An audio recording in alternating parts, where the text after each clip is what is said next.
Eu vou falar então como escolher ali o ideal para cada paciente e minha experiência de 15 anos de lentes especiais, né?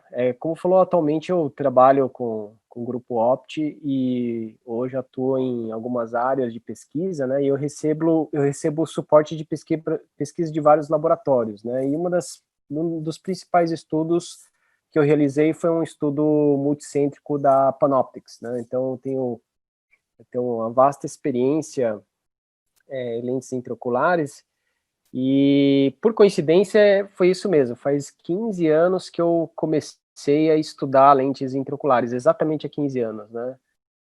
Foi quando o pessoal da USP, né, o Dr. Takashi Nakano, a Mayumi Nakano ajudou também. A gente começou a fazer os primeiros estudos, até o primeiro estudo no mundo, né, com OPD Scan, usando OPD Station em lentes intraoculares, né? Inclusive, a gente publicou logo depois disso, né? E atualmente, minha linha de pesquisa é só lente intraocular e catarata, né? Equipamentos, tecnologias, né? Hoje eu já tenho quase mais de 50 papers, né, publicados nessa linha, né? E acabo tentando sempre seguir a linha de pesquisa de lentes premium, né? Por quê? Porque eu tive a oportunidade, né, de ter um convite em Brasília, né, onde tem uma alta conversão de lentes premium em cirurgia premium, né, só para ter uma ideia, numa área de 2,5 km, nós temos agora 8 fentos, né, então aqui a gente pode relacionar a prática, né, a prática pessoal com a pesquisa, né. Então, desde 2016, ter uma ideia, eu já implantei mais de 1.500 Panoptics, né? Até ano passado eu já era 1.000, né? E como eu falei, a conversão, mesmo na pandemia, né? Ela até teve uma conversão, uma queda inicial e depois voltou novamente o volume, né? Para ter uma ideia, assim, sobre a conversão, que a gente fala de 30, 40, 45%, às vezes até 60%, dependendo da época, né? Você vê que a conversão no mundo, né, essa aqui é uma tabela de benchmarking mundial de 2016, e mostra a incidência de consumo de lentes históricas no mundo comparado às outras lentes, né? Você vê que é muito baixo, né? Multifocal varia entre 1,5% a 5%, né? Então, é um índice muito baixo. E como eu falei, eu adoro fazer pesquisa, publicações, né? Recentemente, ano passado, ganhamos um prêmio Best Paper na ASCAR sobre lentes trifocais, né? Então aqui a ideia é realmente fazer essas comparações que a gente tem, evidências científicas com a nossa prática do dia a dia, né? Uma das grandes perguntas que falam para mim assim, puxa, eu coloco uma lente multifocal em pacientes com uma grande expectativa, né? Uma pessoa que é exigente, né? Então, essa é uma das perguntas iniciais que mais temos, né? E muita gente recua nas lentes premium justamente pelo fato de você não detectar esse paciente, né? Existem fatores que a gente pode ajudar a detectar, a gente não vai saber o tempo ideal, né? Mas aqui a gente está fazendo vários tipos de trabalhos, né, nessa linha de pesquisa para a gente saber. Um dos pontos, né, é separar os exames objetivo do subjetivo, né? Então, inclusive, essa é uma parte da minha tese da, do meu curso de Harvard, né, o meu capstone na pós-graduação. Estou falando sobre uma maneira de você detectar a melhor lente para qual paciente, né? Então, a gente sabe que tudo que a gente vê em termos de comportamento, exames, a gente pode captar, né, e ter uma maneira de você saber facilmente se aquele paciente é fácil ou não para uma lente multifocal. E uma das melhores maneiras é você saber o perfil do paciente. Então, existem vários questionários hoje validados, outros não, que você pode aplicar pré e pós-operatório, onde isso pode te ajudar a detectar esse tipo de paciente, né? Então, nós temos um comitê de inovação da Opt, né, que a gente está fazendo uma adoção de um Big Data para a gente modelar uma maneira de você detectar o paciente exigente e também acionar um perfil ideal objetivo e subjetivo para um paciente com a melhor lente intraocular. É um trabalho longo, mas é um começo, né? Nós já começamos a fazer esse trabalho online com uma empresa que chama Medams, de Madrid, e já estamos fazendo essa coleta de exames, né? Inclusive o grupo óptico, o comitê realmente está ajudando nisso, que é essa vantagem de ter um grupo, né? E a gente tem que fazer um trabalho com maior validade, né? E esse trabalho estamos fazendo em parcerias com um grupo da China, que é o maior rede de hospitais de olhos do mundo, né? Eles têm mais de 400 hospitais oftalmológicos, né? E a gente começou já a fazer essa parceria com um grupo de Shanghai. Então já estamos fazendo essa aplicação, já fizemos o piloto, né? Já tem um trabalho de 1 ano aí coletando dados, né? Bom, eu vou basear aqui praticamente em várias perguntas que muitos médicos fazem, né? Porque se a gente coloca lente premium, lente multifocal em o paciente com olho, né? Ou também se eu analiso pupila do paciente antes de indicar a cirurgia, ou eu falo sobre halos e glare, ou como é que eu abordo esses pacientes, né? Então, esse é um dos pontos principais, né? Então, aqui eu queria mostrar para vocês pacientes que são fáceis de indicar, esse é um exemplo, 55 anos, advogado, hipermétrope de 4, né, com uma presbiopia de 2,5, né, é um paciente que facilmente, né, tem um benefício com uma lente multifocal, é difícil esse paciente não concordar, mas aqui a gente vê uma pergunta que eu sempre faço nos meus pacientes, é o hábito, qual que é o hábito que ele tem, e qual que é a distância máxima e mínima que ele quer enxergar depois da cirurgia, porque esse ponto é um ponto principal que você vai rebater depois da cirurgia, né? Então, nesse caso, você vê que a demanda dessa pessoa ficar independente da visão, mas você vê que 40, 60 centímetros, você tem que procurar uma lente multifocal que você consiga chegar nessa distância, tá? Eu coloquei aqui multifocal, 40, 60 centímetros. No final, eu vou falar quais multifocais são desse range, né? Bom, aqui você está vendo um paciente míope. Então, o paciente míope já é um paciente que você tem que se preocupar, é um paciente que realmente dá uma expectativa maior. Espera um pouquinho, deixa eu só ajeitar aqui. Então, não estou conseguindo ver a tela. Aqui. Então, só para ter uma expectativa, você tem que preparar esse tipo de paciente. Paciente míope, 50 anos, executivo, então você sabe que a demanda é alta, né? Quer ficar sem óculos, né? E no questionário você vê que ele tem uma alta demanda, né? Quer ficar independente, e você vê que ele quer enxergar perto, 35 centímetros, né? O hábito computador e tênis, então você vê que ele tem algumas queixas noturnas, você provavelmente vai ter. Então esse é o momento que você fala sobre lentes interoculares que tenha uma adição maior, né, que dê um benefício do paciente para a visão muito mais perto, né, a gente está falando de 30, 35 centímetros, né. Então, o paciente míope que você coloca e não entra com essa expectativa, no pós-operatório ele realmente pode relatar exatamente essa queixa. Doutor, eu não estou enxergando na distância que eu queria, né. Aqui um outro exemplo, 62 anos, aposentado, né, cardiologista, médico, né, praticamente hemétrope, né, uma adição grande, né, uma visão relativamente boa, só que ele tem uma pupila grande, né, o paciente com uma pupila grande, esse paciente é um paciente que provavelmente vai ter uma queixa de halo e glare, né, pode não ter? Com certeza pode não ter, né? Mas nesse caso você vê um astigmatismo irregular ou regular na córnea, você vê um componente irregular na córnea que pode dar o halo em conjunto com a lente intraocular. Então aqui você vê uma avaliação mesópica de 5,45, você já tem que estar atento e você tem que já falar para o paciente, ó, provavelmente você vai ter halo e glare, né? Possivelmente você vai ter, né? Então agora eu vou falar sobre os estudos, né? Mostrei os casos, agora eu vou falar alguns estudos, volto para os casos e vou tentar ser o mais didático possível aqui para todo mundo entender por que eu coloquei esses casos antes, né? Então esse é um estudo que eu fiz comparando a Panoptix com a Telisa, né? Então, eu mostrei casos de trifocais, né? E esse é um estudo que... Bom, por que que são essas duas lentes, né? São duas plataformas amplamente utilizadas no mundo, né? As lentes trifocais né, a última geração estão aqui, né? Então, eu fiz um estudo prospectivo, multicêntrico, randomizado, duplo cego, pós-market, né? A gente apresentou esse estudo na ASCRS em 2018, né?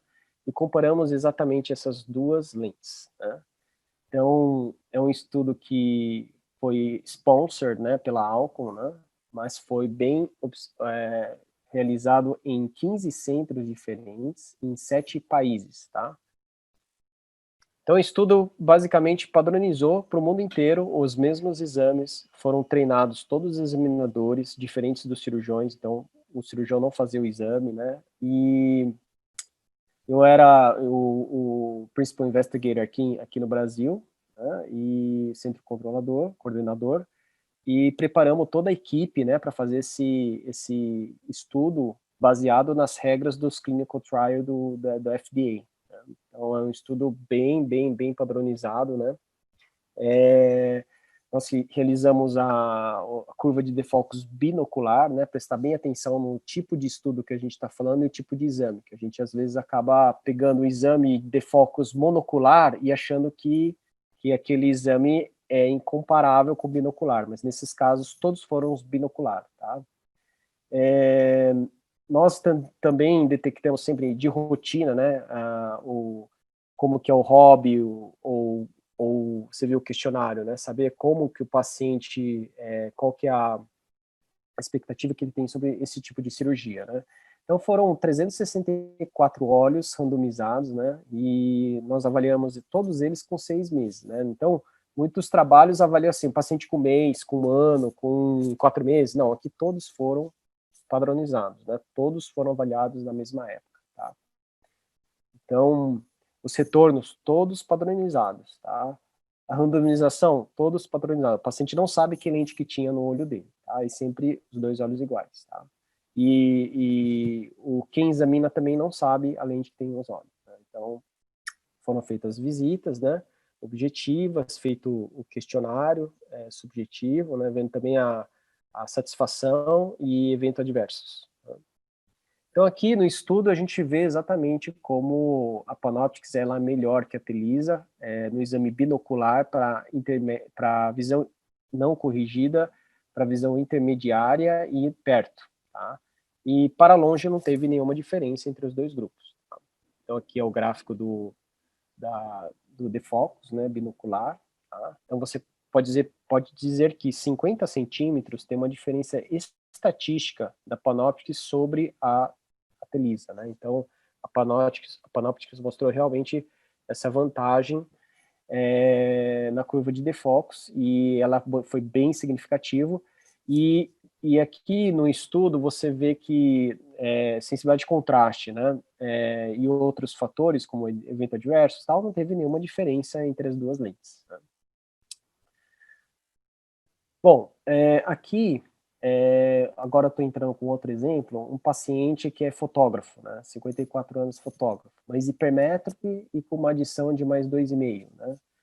E o que acontece? O fotógrafo ele tem um hábito diferente das pessoas normais, né? Ele tem um olho muito dominante, né? Então, o fotógrafo, o pintor, o atirador, né? Ele geralmente tem um olho muito dominante, né? Então, nesse caso, você vê que a pupila é muito grande também, né? 5,48. Então, um paciente desse, eu geralmente faço um blended, né, eu gosto de pôr uma lente monofocal no olho e uma lente multifocal no outro.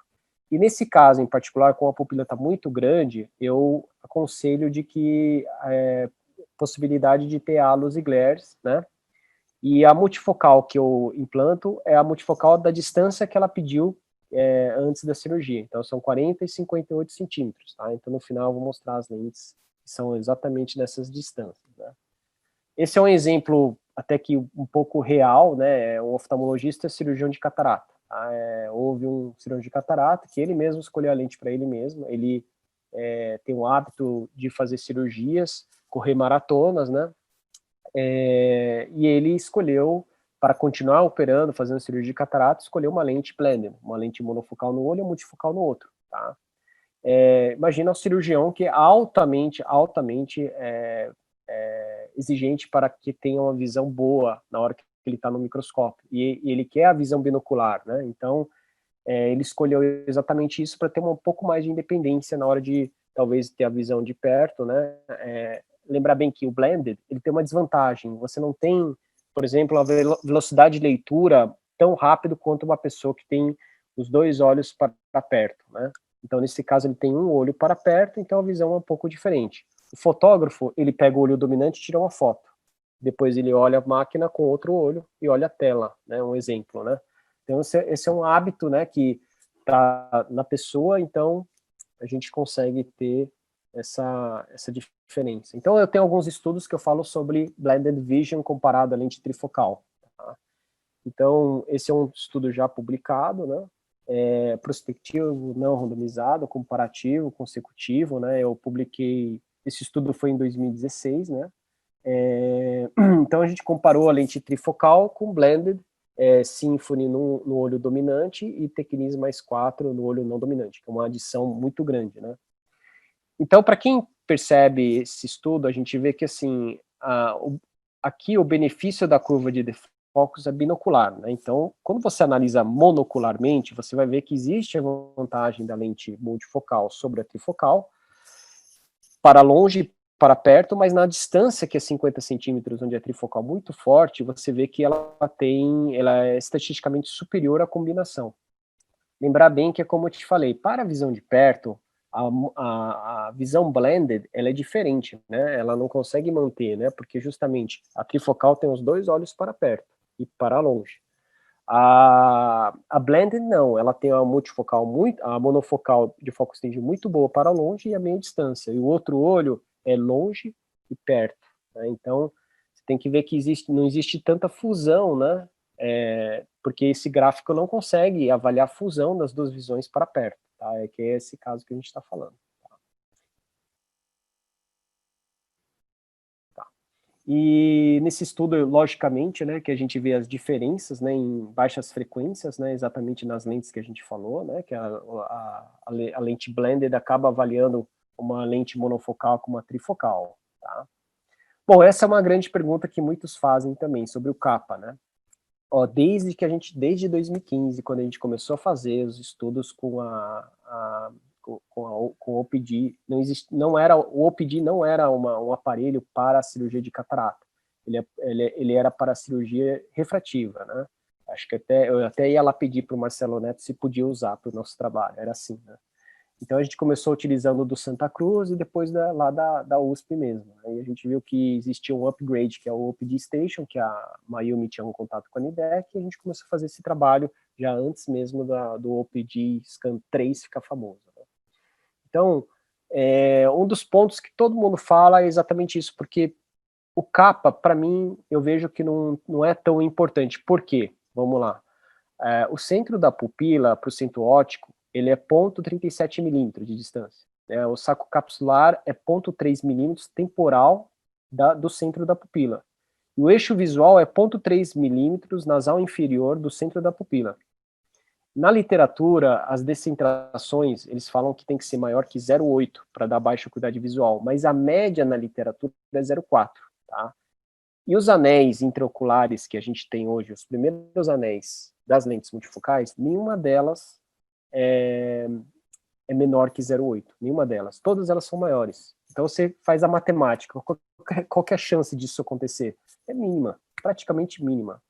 E outra coisa, pré-operatório ele tem um cristalino com catarata.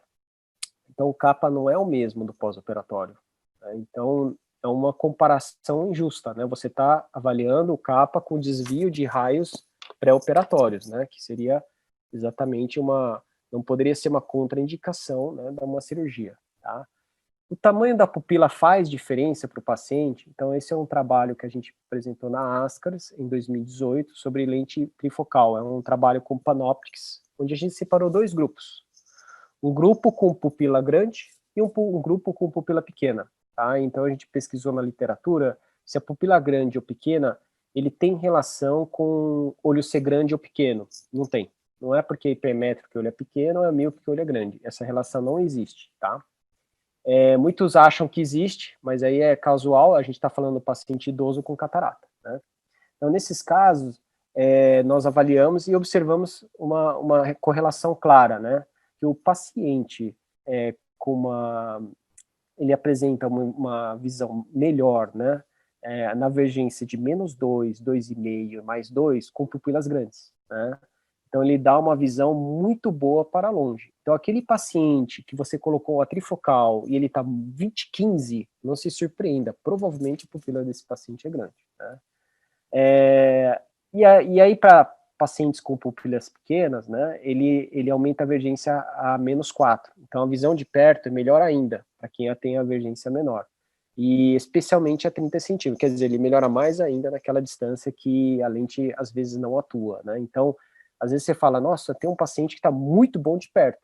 Então, aí você tem esse viés aí, né, que aquele paciente em particular deve ter uma pupila menor, né, e consegue ter uma visão para perto. A gente fez o mesmo estudo, né, para a lente EDOF, né, a lente Symfony, o mesmo estudo, separamos em 2 grupos, né, os pacientes 4 milímetros e 5 milímetros, maiores que 5 e menores que 4. E a gente observou um comportamento similar. Mas lente EDOF, o que a gente mais observa aqui realmente é que as pupilas grandes, né, eles fazem um comportamento melhor a 80 e 60 centímetros, especialmente a 60 centímetros. E a pupila pequena foi melhor a 30 centímetros. Tá?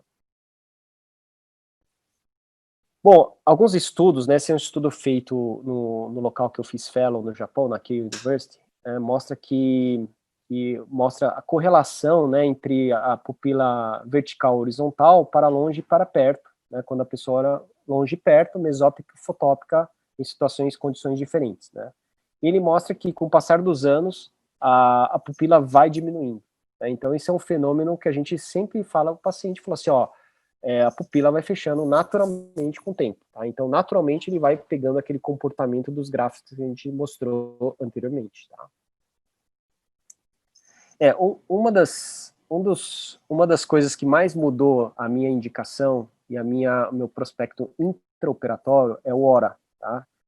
Nós fizemos um paper, né, com HORA e trifocal, tá? E com casos normais, né? Exatamente, o maior benefício do HORA são casos com astigmatismo, casos pós-refrativa, mas nesse caso a gente acabou utilizando para constatar como que é o aparelho em olhos normais. Por quê? Porque ele, incrível que pareça, ele consegue detectar, né, lente tiltada. Em caso de afasia, a gente faz o cálculo biométrico, né, para refinar o cálculo biométrico. Detecta quando a lente está no sulco e a lente descentrada. Então, no pós-operatório tardio, a gente consegue ver exatamente esse tipo de avaliação. Tá? Então, esse paper a gente ganhou o prêmio de Best Paper, né, um dos casos mais difíceis, né, de realmente ganhar Best Paper, né. E mostramos realmente que o autorrefrator, aqui, né, que o autorrefrator, aliás, a gente comparou a refração, o HORA, o PD e o autorrefrator, né, e a gente observou que o HORA ele está no meio, né, entre o OPD e o refrator. Bom, um dos pontos que mais afastam, né, o cirurgião de indicar uma lente premium, né, é o halo. Eu conheço cirurgiões muito experientes que falam, eu não indico a lente multifocal por causa do halo. Né? Então, eu queria mostrar os princípios do halo, né. Eu fiz já alguns estudos, né, até lá na USP tinha um colega, o Jackson Barreto, né, ele trabalhou junto comigo lá no Instituto de Neuropsicologia, onde a gente avaliou pacientes com Sequant, que é um aparelho que vê halos e glare. Quantifica, né, numa larga escala, né. E também tem a técnica do paciente desenhar o halo, né. Agora, a melhor técnica hoje validada é o questionário. Tá? O questionário, em larga escala, ele consegue detectar, né, o tipo de disfotopsia para cada paciente e qual realmente é a avaliação melhor. Tá? Bom, a gente tem que entender que tem vários tipos de disfotopsias, né? Então, aqui nesse caso, a gente está mostrando a miopia, a lente monofocal, a bifocal e as bifocais de adições pequenas, né? Então, questionários validados pelas empresas, esse é um exemplo, uma validada pela Alcon, né, mostra distúrbios visuais diferentes, como starburst, halo, às vezes até misturado, né, em grandes proporções, né, e você pode ver a comparação entre as lentes antigas, a Ray, a Tecnis multifocal, né, e até vendo aí como a lente trifocal hoje é diferente das lentes bifocais, né. Um dos componentes que a gente sempre vê é essa alteração que a gente vê o starburst, que é geralmente quando você tem opacidade de cápsula e astigmatismo, né? E os halos, né? Que ele geralmente pode estar relacionado com alteração da superfície ocular. Tá? Então, isso é um dos pontos principais. Brasília é um local muito seco, né? Então, a gente vê isso muito frequente, né? Até espantoso, né, o quanto eles se queixam disso, é muito, muito clássico, assim, você faz o tratamento, ele é melhor. E hoje observamos que a superfície ocular em termos de olho seco evoluiu muito, né, então acho que isso tem agregado muito, né. E o clássico glare que a gente vê nas lentes multifocais, ela é mais oportuno nas lentes bifocais, tá? Então, por quê? Porque o design da lente, ela foi feita dessa maneira, tá? Então, muitas pessoas são até traumatizadas em colocar multifocais por causa da era das bifocais, né? Ou das eras das bifocais refrativas, né? Como você vê lentes que tinham apodização, outras que não tinham, então ela, teoricamente, né, tirando os componentes que a gente está falando, lágrima, córnea, a gente acaba vendo exatamente esses fenômenos, né, os glares com mais nitidez, com maior divisão. Então esse caso aqui você vê a mais 2,5, a mais 3, a mais 4. Então a gente tem um estudo onde a gente comparou lentes bifocais com trifocais. A melhor maneira para fica até injusto, né? A gente comparar bifocais com trifocais. Então a melhor maneira para a gente igualar, a gente pegou a melhor bifocal para uma distância, a melhor bifocal para outra distância, e combinamos no olho e comparamos com a trifocal. Então essa aqui é a Restore 2,5 mais 3, comparamos com a lente trifocal. Então é o blended de 2,5 no olho dominante e o blended do olho mais 3, né, com o olho mais 3 no olho não dominante, né. Incrível que pareça, né, esse estudo mostrou, assim, eu até impressionei com o resultado do estudo, né, porque aqui a gente padronizou os dois grupos, né, fizemos pupilometria, equivalente esférico, dioptrias das lentes, né, e comparamos o contraste, o cisma de contraste mesópico fotópica, né, e, incrivelmente a gente viu que a lente trifocal era melhor, até em contraste, né, do que comparado às lentes bifocais, né. Agora, um dos pontos que mais me chamou a atenção realmente foi a curva de defocus, né. Mesmo pegando o melhor da bifocal para uma distância e o melhor da bifocal para outra distância, a trifocal ganhou nas duas distâncias, praticamente. Então, eu vou dizer que depois desse trabalho eu concluí que não tem sentido você colocar a bifocal. Por mais que você queira adicionar nessas mais 3, 2,5, não tem mais sentido. Ela nunca vai ser melhor tanto em contraste como curva de defocus, não vai ser, né? Então, realmente não sobrou espaço para lente bifocal depois desse estudo, né? Então, é como eu falei, né? Aqui você pega as bifocais e você compara com a trifocal. Aí você consegue ver claramente que a trifocal, ele tem o objetivo de ter um, um, um glare que parece halo, né? Que incomoda menos, né? Exatamente. Ele tem, só que ele é bem mais sutil que as bifocais, né? Como você pode ver, uma simulação, né? Onde você vê um degrau muito mais suave, você tendo uma queixa menor de halo e glare. Né? Então aqui é um outro estudo, né, que a gente comparou as lentes de low eds, né, que a gente estava falando, vamos encontrar o glare, né, e aí a gente viu as lentes de low eds, né, então a gente viu que a lente Symphony sobre uma lente bifocal de low ed não tem tanta comparação, né, a low ed bifocal realmente ela não consegue chegar no que uma lente monofocal de foco estendido consegue. Por isso que veio a Vivid, né? Então não tem mais sentido usar Restore 2,5, provavelmente vai ter que usar uma Vivid, né? Exatamente por isso que surgiu essa lente. Então a lente 2,5, ela não corrige o que exatamente nenhum contraste, né? Agora, qual a grande vantagem da trifocal? A trifocal trouxe essa tecnologia que chama Enlighten, né? Enlighten Optical Technology, né? Que ele pega, na verdade, ele faz um quarto passo, que é tipo uma quadrifocal, né? Mas ela acaba ficando trifocal, porque o quarto foco ele acaba jogando para longe, né? Essa visão, né? Então, essa divisão que ele faz da tecnologia Enlighten, além de melhorar a performance da visão, ele melhorou o halo, né? O halo e o glare. Né? Então, esse que é um ponto importante dessa tecnologia. Tá? Bom, o que acontece? Um dos primeiros papers que eu vi já, 2007, 2007, por aí, a gente já tinha muitos papers falando que pacientes que não têm catarata na Europa operam com lentes multifocais naquela época, né? E falaram que os pacientes mais insatisfeitos eram os míopes. Né? Até os emétropes e hipermétropes são excelentes candidatos, né? E os míopes eram os mais difíceis, né? Só que hoje a tendência é ter mais míope, né? Por causa dos iPads, telefones celulares, computadores, né? Hoje tudo está sendo mais perto, né? E recentemente na ESCRS, né, o Chris Hammond, ele apresentou um workshop de miopia e falou exatamente isso. Ele mostrou o European Eye Ophthalmology Study, onde ele mostra uma meta-análise mostrando estudos de biobank, de genética, meta-análise, mostrando uma correlação muito forte no fator genético da miopia, tá? Que pessoas que têm, além do hábito, logicamente, né, ele consegue ter uma genética que acaba gerando essa miopia. Então, a gente vê lá na China, adolescentes com 75% de incidência de miopia, onde nos Estados Unidos hoje é 25%. Então, é uma tendência que a gente vai enfrentar agora nos próximos anos, décadas, né?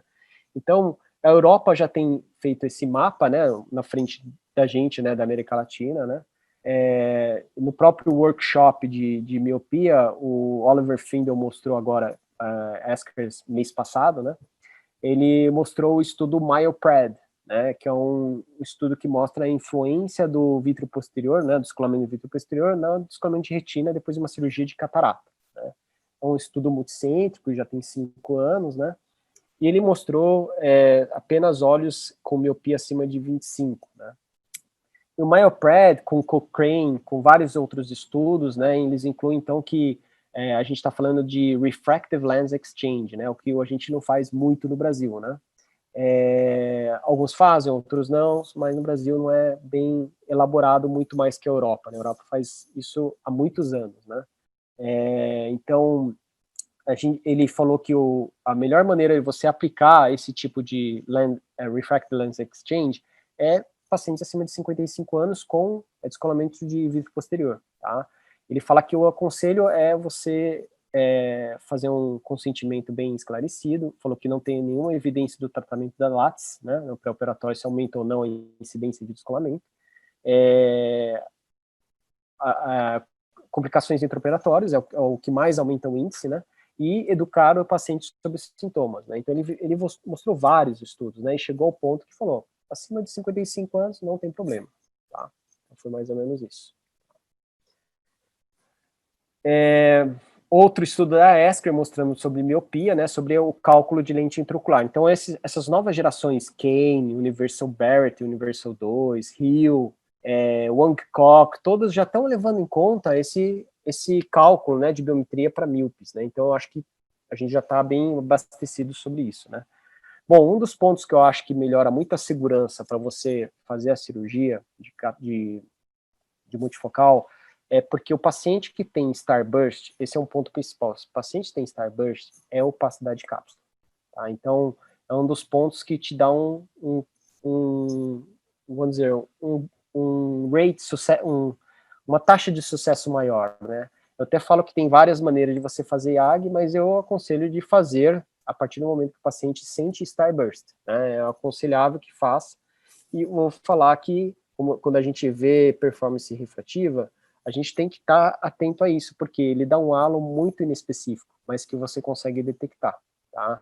Então esse é um dos pontos principais, né, que eu dou um toque pessoal, né, porque é uma coisa que é difícil de você provar, né, mas com pouca experiência que a gente tem, a gente acaba tendo realmente um manejo melhor, né? Existem duas técnicas, que é o crucifixo e o circular. Eu misturo as duas técnicas, eu faço um YAG laser amplo, mas eu faço com steps diferentes, né? Eu sempre faço temporal por causa da disfotopsia negativa, tá? E depois eu começo fazendo nasal inferior e pulo para nasal superior, e depois eu deixo o flap para nasal inferior. Então eu faço o modelo circular e depois o modelo crucifixo na região nasal, para que você não tenha fragmentos soltos no vitro anterior. E no final eu tiro as traves que você tem no vitro anterior para você abaixar as traves para ele ter menos moscas volantes, né? Que você acaba fazendo na parte superior. Tá? Isso melhora muito o resultado, né? E ela é baseada também no estudo, numa meta-análise que foi feita de 1996 a 2017, mostrando qual que é o tempo ideal para você fazer uma capsulotomia, logicamente, com essas queixas que a gente falou, né? Lembra bem que você deixando muito tempo, a lente pode descentrar, você vai necessitar de mais energia pode dar pitting na lente, pode danificar a lente, pode dar uveíte, etc. Mas esse estudo fala basicamente o quê? Que descolamento de retina, o risco é maior, ele é de um mês a 6 meses, é 0,23 a 0,96. De 1 ano a 10 anos, aumenta para 1,4 a 3,3. Então, o risco é menor antes disso. Né? Por quê? Porque você usa menos energia, é mais calculável, e lente multifocal é um problema se ela descentra, porque deu uma fimose, uma cápsula realmente muda, né? E o risco de edema macular cistoide, ela mostra aqui, que é o mês ponto 2, né? Então você vê um dia, tem gente que faz com um dia, na literatura tem gente que faz muito cedo, né? E aqui mostra claramente que entre 12 meses e 12 meses, né, um ano e 30 meses, o risco aumenta para 2 até 7,9%. Né? Então, é aconselhável que se você faça antes, né? Antes que a lente aconteça e você tenha alguma complicação relacionada à retina. Então, isso acabou até ajudando realmente a melhorar os resultados das lentes multifocais, né? Agora, um dos pontos na seleção, na indicação da lente, é você avaliar astigmatismo posterior. Muitos acabam usando apenas um nomograma. Né? Logicamente, com hora, a gente acabou sabendo a diferença do que é o intraoperatório astigmatismo posterior com o exame que a gente fez antes. Né? Então, para quem não sabe, em 2012, né, coisa recente, 8 anos, 2012, Douglas Koch apresentou no Innovators Lectures da ASCRS, mostrou o primeiro estudo, né, de astigmatismo posterior, sobre valores CAS, total de astigmatismo, e mostrou o Baylor Nomogram, de onde saiu a calculadora de Barrett, né, demonstrando então que tem uma hipocorreção nos a favor da regra e uma hipercorreção nos contra-regras, né.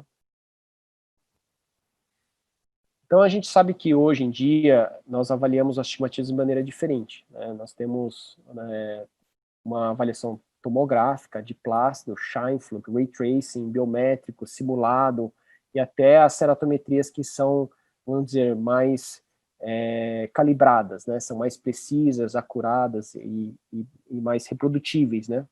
Então, eu mesmo faço todas elas. Eu faço todas elas e comparo, né? Então, no intra, no pré, acabo avaliando, né? É um ponto importante para você avaliar astigmatismo. Muita gente acaba irrelevando, porque a maioria não tem problema, mas alguns casos realmente acaba entrando nessa escala da exceção, né?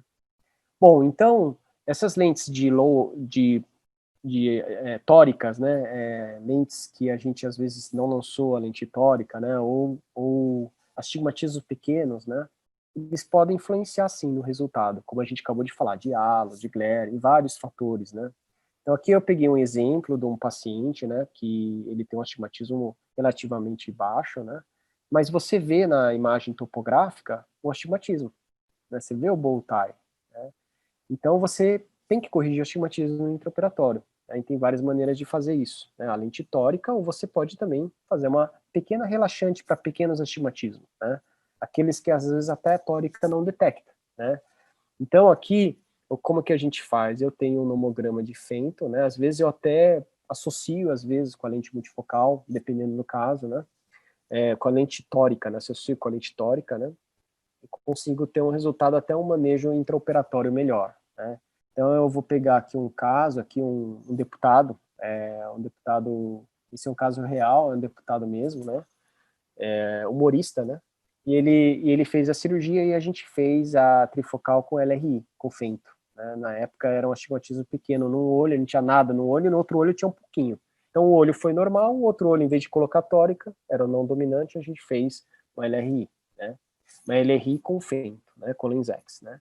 Então nesse caso, no intraoperatório, ele tinha 0,88 no pré-operatório, no topográfico, e com o astigmatismo posterior, ele tinha provavelmente mais. Tanto é que no HORA ele detectou menos 1,25, mesmo com LRI intraestromal. Então o que a gente fez? Fizemos o HORA, falamos, vamos abrir a Baumann. Então a gente pega um bisturi de diamante, abre a Baumann, faz a leitura do HORA, foi para 0,76. Bom, já é o suficiente, né? Mas a gente pode melhorar mais. Então o que a gente fez? A gente ampliou um pouco a borda da LRI para aumentar um pouco mais a potência, realizamos hora de novo, aí o estimativo ficou 0,23. Então aí a gente parou, né? Paramos aí e continuamos. Né? Então esse é o pré e o pós-operatório, né? Você vê, ó, é uma córnea com astigmatismo que a maioria das pessoas não tratam, não vê, não fazem nada, não colocam tórica, e você vê que o astigmatismo fica muito melhor. Né? A gente está falando de uma córnea longo prazo, né? Eu examinei ele depois de anos já está bem melhor, né?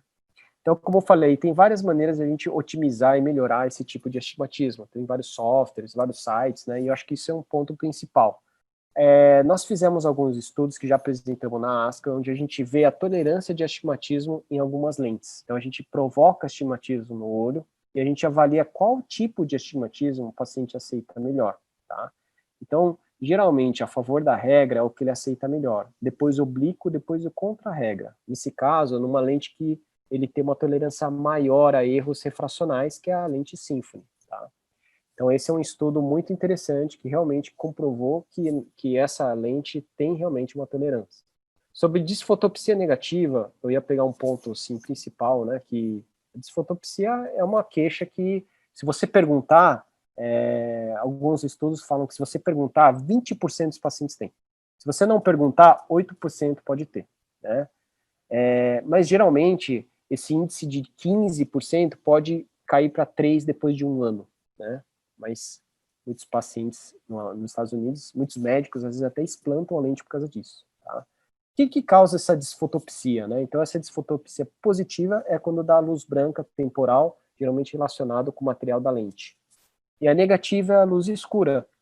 Ela pode estar relacionada entre a distância que a gente tem da íris com a lente e também com a sombra da incisão, como você vê aqui na figura. A sombra da incisão pode dar essa queixa, né?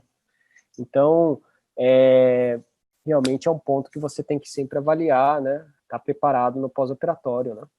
Bom, isso aqui é um benchmark que eu fiz um estudo, né? Que a gente vê como muitas pessoas pensam diferentes, né?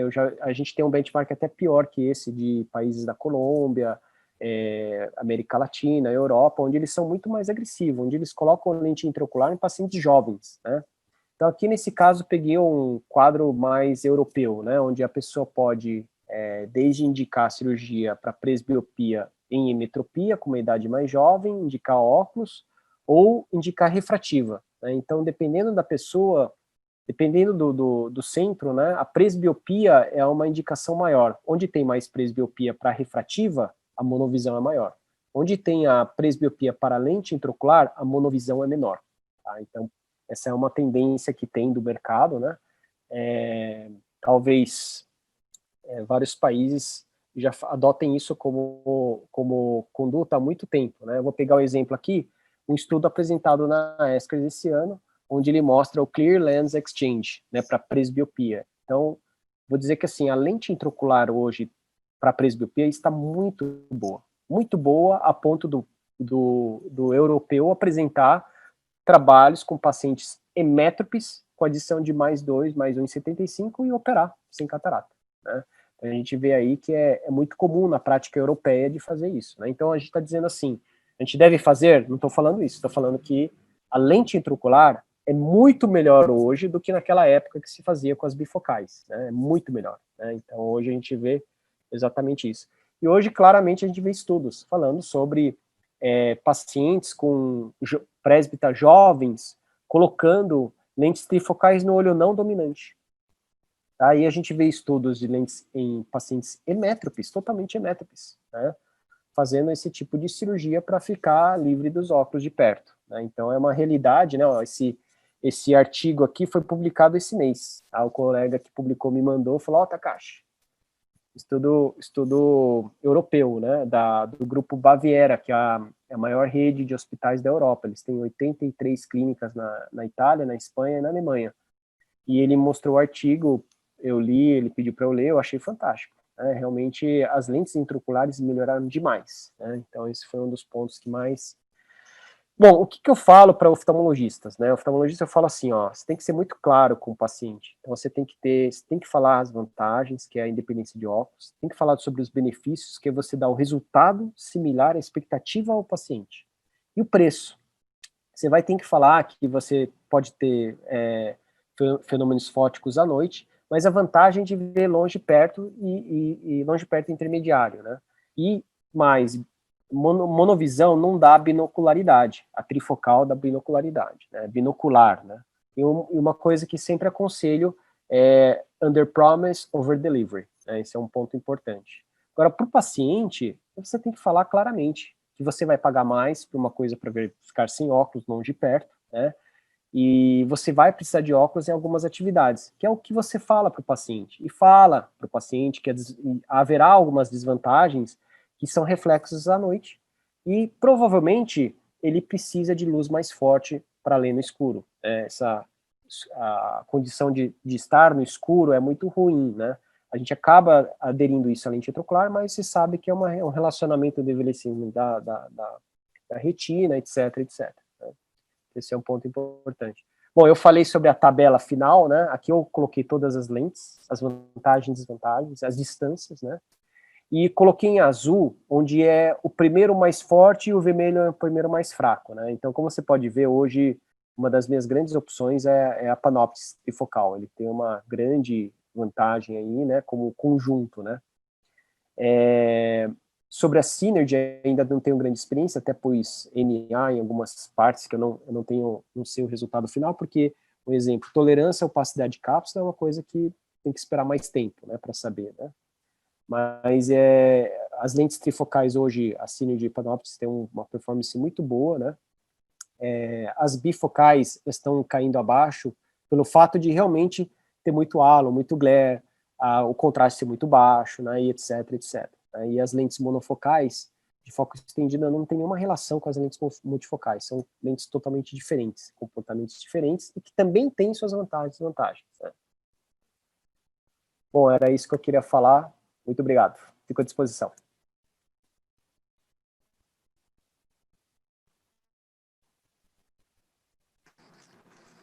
Parabéns, Takashi.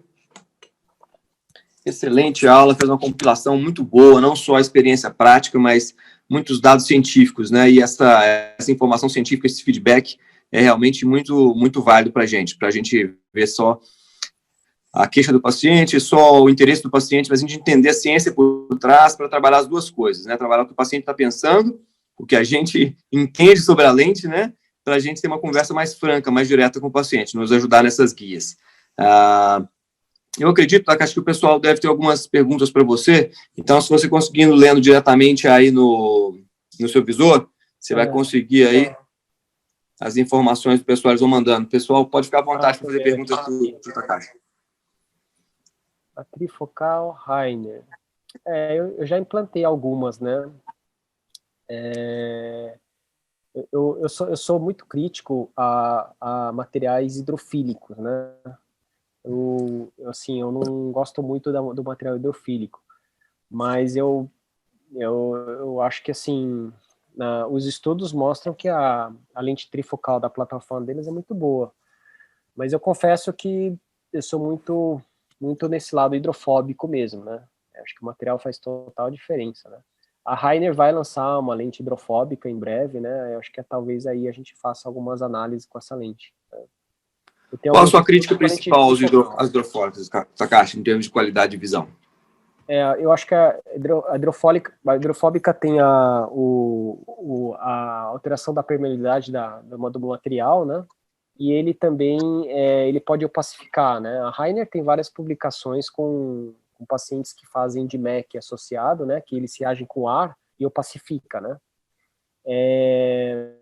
A Telisa, ele tem alguns estudos que foi utilizado num país frio, né, e o paciente opacificou e tirou, colocou, opacificou de novo, na hora que tira, desopacifica, né, então ele tem um comportamento muito relacionado à temperatura, acaba opacificando, né, e recentemente, esses últimos 3 anos, né, a Alcolentes, né, é uma empresa que tem uma combinação de lente monofocal com multifocal, que ele é metade multi, metade mono, ele teve aí, eu tive colegas que falou que implantou 80, explantou 80, porque eu pacificou 80. Né? Teve um lote grande aí na Europa que eu pacificou muitas, né? Então a Europa é muito adepta às lentes hidrofílicas, né? Agora, você imagina, né? Explantar 80 lentes, né? Premium. Então, e essa nova era hoje está indo para as lentes hidrofóbicas mesmo, né?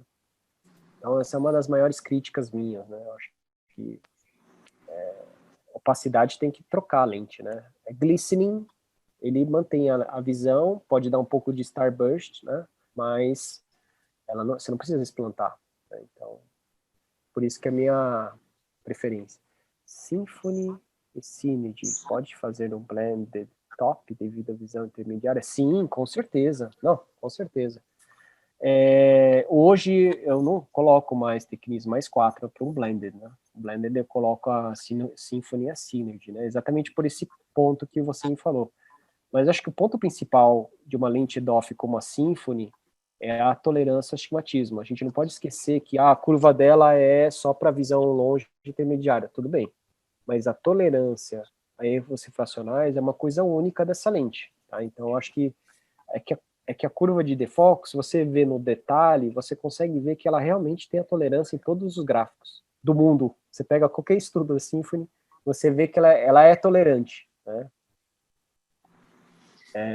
Além da questão econômica, você ainda opta, em alguns casos, pelo mix match e DOF. Luciana, né? Eu não. Ela perguntou sobre em termos de questão econômica, né? Eu acho que assim a melhor lente. Eu nunca entro nesse detalhe da parte econômica. Eu acho que a melhor lente é aquele preço. Né? Não dá para porque a lente tem preços diferentes. Então eu trato o tratamento com os dois olhos, né? Então, como eu falei, né? Esses países, esses estudos que a gente mostrou europeu, você ter uma ideia, eles operam bilateral no mesmo dia. Você vê que o quanto eles estão, eles são agressivos, né? Eles não só operam emétropes, mas eles operam bilateral. Então, assim, essa diferenciação de lente que tem, eu acho que quanto menor o intervalo, né? Eu geralmente faço uma semana a 3 dias de intervalo. A maioria é uma semana de intervalo, né, de um olho para o outro, né? Então, eu acabo tendo que explicar para o paciente que realmente tem uma diferença quando você combina duas tecnologias diferentes. Mas questão econômica não entra. Eu acho que não pode entrar, né? Você tem que valorizar o seu trabalho, né? E você tem que fazer essa avaliação, né? Na hora que você tá falando com o paciente. Em algum ponto de corte pupilar para lentes trifocais? Então, eu não tenho um ponto, é exatamente isso que eu mostrei, né? Eu não tenho um ponto de corte para lentes trifocais em relação à pupila. Eu nem levo em conta, mas eu falo para o paciente. Se o paciente tem uma pupila mesópica muito maior que o normal, eu vou falar para ele, a visão de longe vai ser melhor que a pessoa que tem uma pupila menor. Então isso eu não preciso nem comentar, né? Agora, a possibilidade de ele ter o halo, né? Você imagina, eu mostrei 2 casos com pupila de 5,45. Você imagina, esse paciente em condições mesópicas, esse paciente no escuro, provavelmente ele vê a cápsula, ele vê o áptico da lente. Então imagina esse paciente, ele consegue ver, né? Ele vai ter fenômenos fóticos. É evidente, não tem como, é física, né? Mas uma das coisas que eu até não faço muito é polir. Porque se você polir, você vai deixar essas áreas bem transparentes, né? Você imagina, ele vai ver a alça e vai ver a cápsula transparente. Se você polir demais, ele pode ter mais fenômenos fóticos. Se você polir adequadamente, às vezes só a borda, né, você pode deixar a posição da alça um pouco opaca, às vezes as tóricas rodam menos, né, então polir, não polir é muito relativo, né, às vezes você pode prejudicar. Então, eu acho que nesse caso de pupila, não é nota de corte, é só explicar melhor para o paciente. Realmente, Symphony tem uma boa tolerância à metropia. Jacine, exatamente. Fumagalli, né? Marcelo Fumagalli, não, exatamente. Mas é isso. A pergunta dele é interessante, né? Ele perguntou se a Symphony tem, porque a Symphony realmente tem uma boa tolerância a metropias, né? Eu até avaliei o tipo de ametropia, né? Você viu que o nosso estudo mostra o tipo de ametropia que a Symphony suporta, que é uma que nenhum estudo mostra, né? E já a Synergy não tem essa metropia, essa tolerância. Então, basicamente, Fumagalli, nenhuma lente tem essa tolerância, nenhuma lente, né? Então, acho que esse é um ponto principal que a gente tem que levar em conta, né? A vantagem dela está num olho com patologia, por exemplo, né? É um paciente que fez refrativa, e você está tão plana que você não pode pôr uma lente multifocal. É claro que você vai colocar uma... Não dá para pôr multifocal, você vai colocar uma lente que suporta metropias, né? Que seria exatamente isso.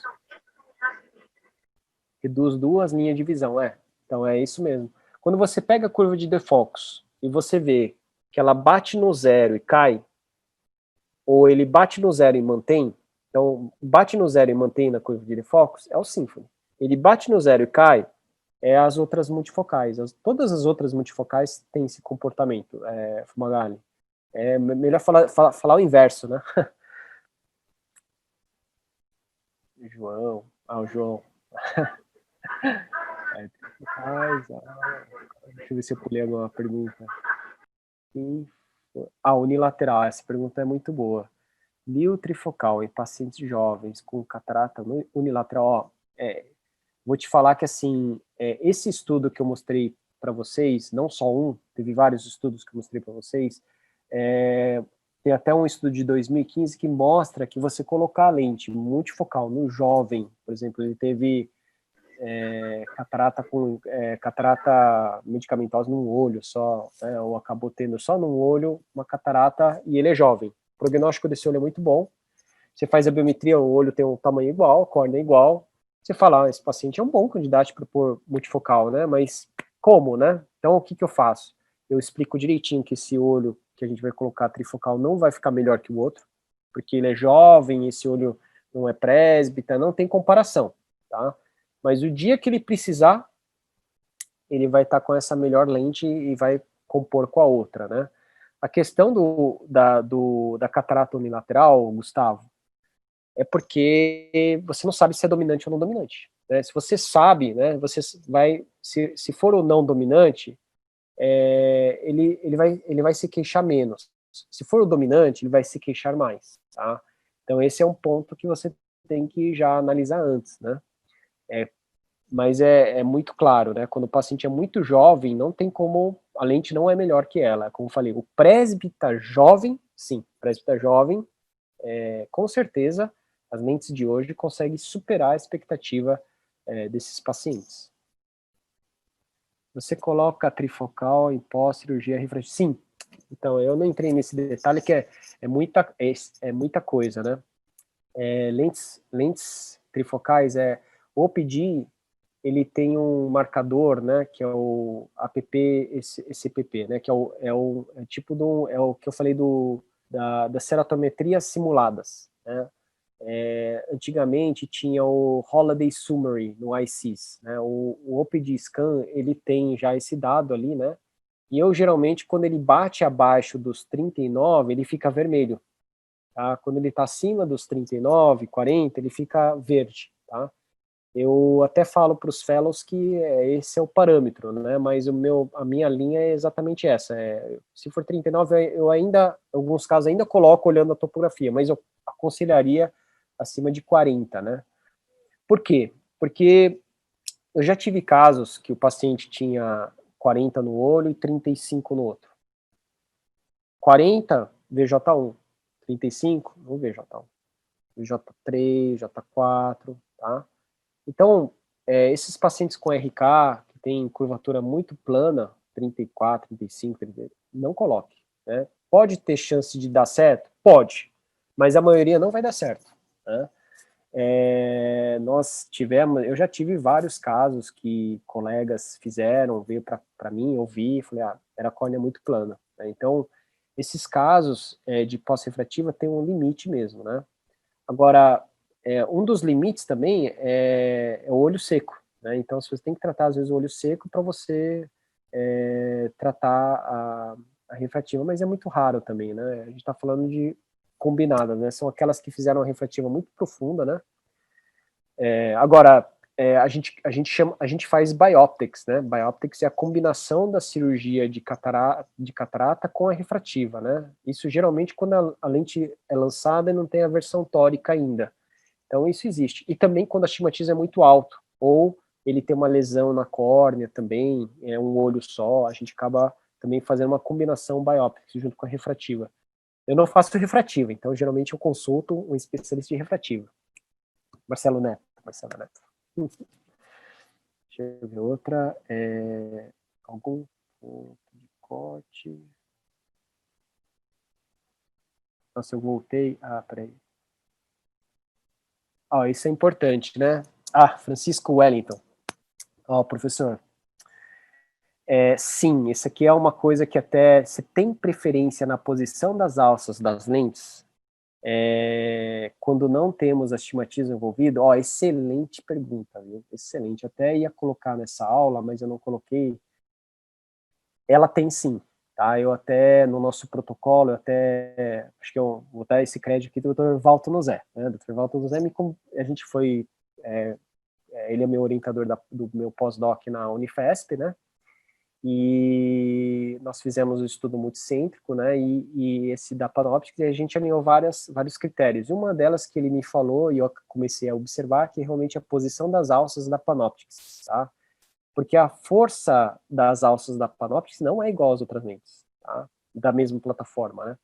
Então tem uma pequena diferença, tá? E aí, a partir desse momento que a gente começou a detectar, né, melhor posição, melhor centração dessa lente, porque o saco capsular não está naquela posição. Então, qual seria a melhor posição? Eu geralmente coloco ou ela 90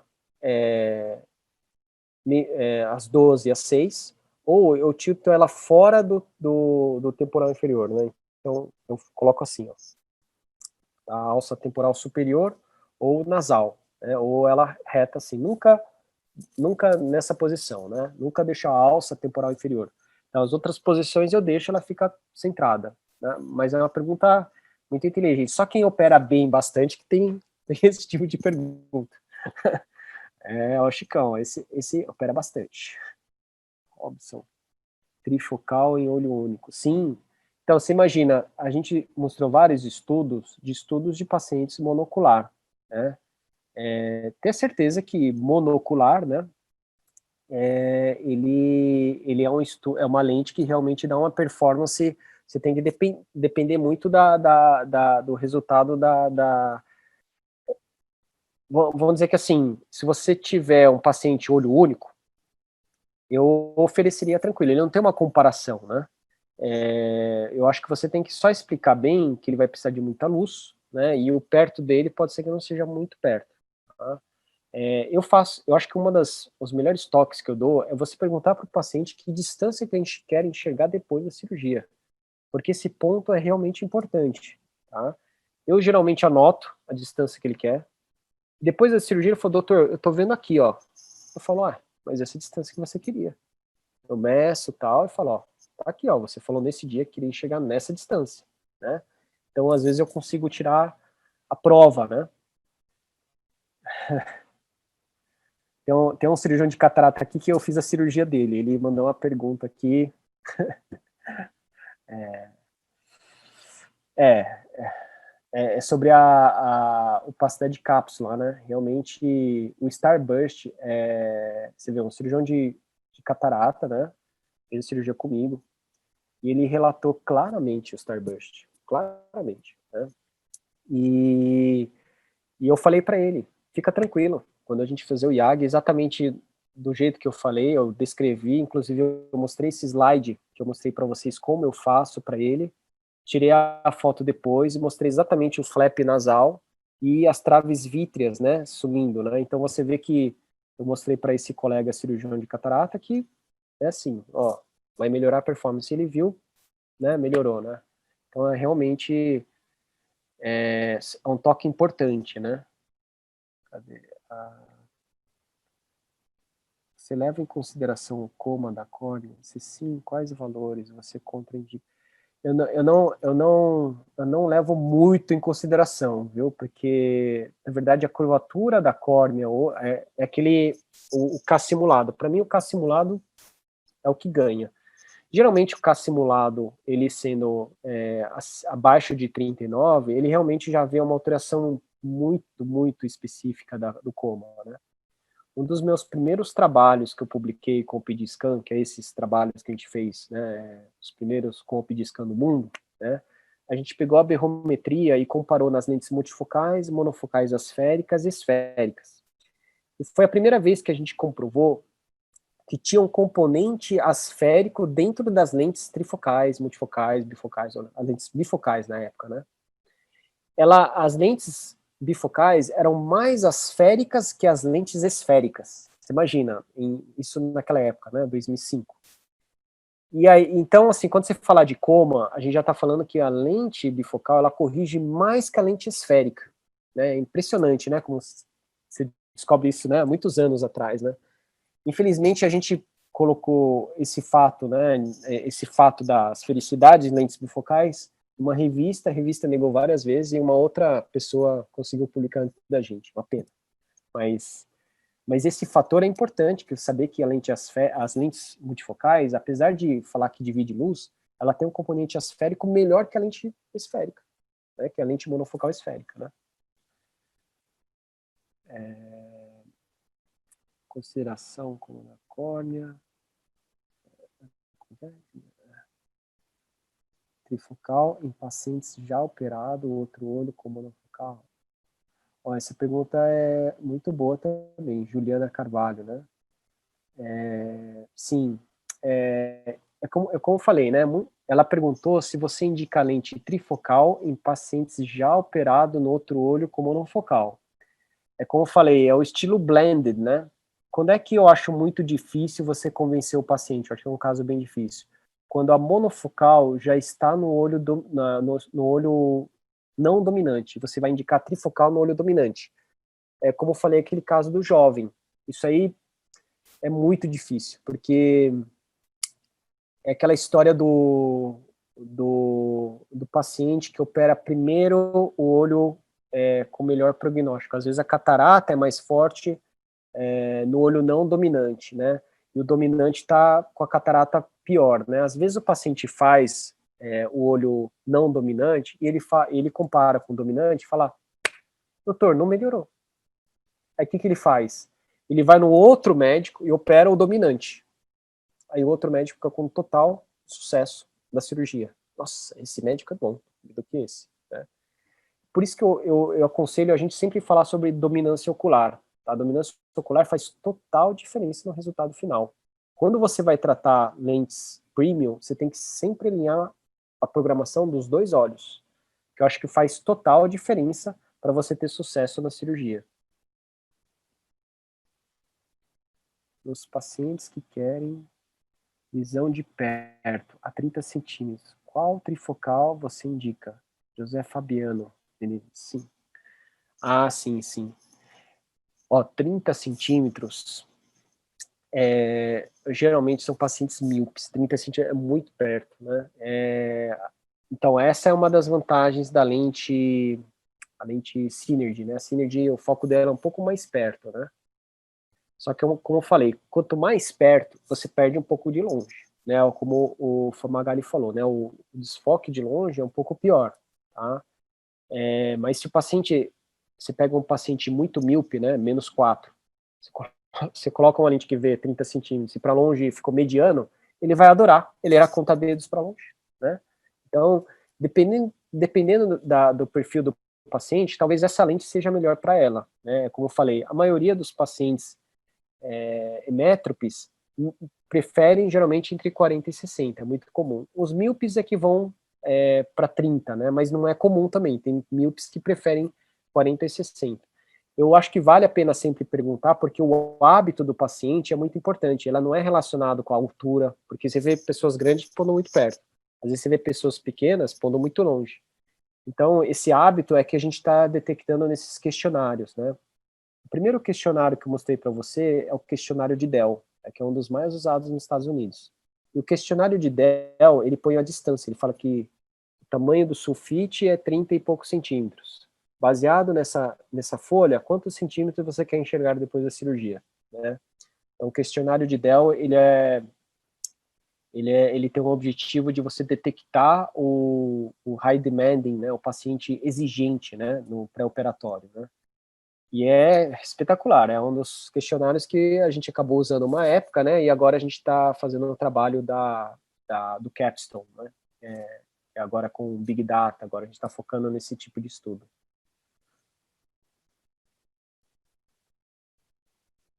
Professor, acho que já deu para usá-lo, né?